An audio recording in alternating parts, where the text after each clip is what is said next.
ഒരു മനുഷ്യന്റെ ചെരുപ്പ് അവന്റെ വൃത്തിയെ അറിയിക്കുന്നുള്ളതാണ്.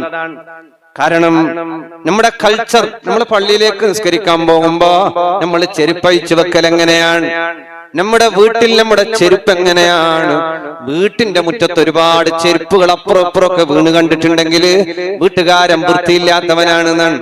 വൃത്തിയുള്ളവർ കാലിൽ ധരിക്കുന്ന ചെരുപ്പ് പോലും വൃത്തിയോടെ സൂക്ഷിക്കുന്നവരാണ് അല്ലേ? നമ്മുടെ ചെരുപ്പ് എങ്ങനെയാണോ, നമ്മൾ ചെരുപ്പിന്റെ വൃത്തി നമ്മുടെ സ്വന്തം കൈ കൊണ്ട് നമ്മുടെ ഷൂ പോളിഷ് ചെയ്തിട്ടുണ്ടോ നമ്മള് അല്ലെ? നമ്മൾ സ്വന്തമായി ചെരുപ്പ് കഴുകിയിട്ടുണ്ടോ? ഉണ്ടോ? നമ്മൾ സ്വന്തമായി ചെയ്യണം. എല്ലാം ഭാര്യയുടെ ആടെ ചെരുപ്പുണ്ട് എടുത്തിട്ട് വരച്ചിട്ട് വെക്ക് അങ്ങനെയല്ല.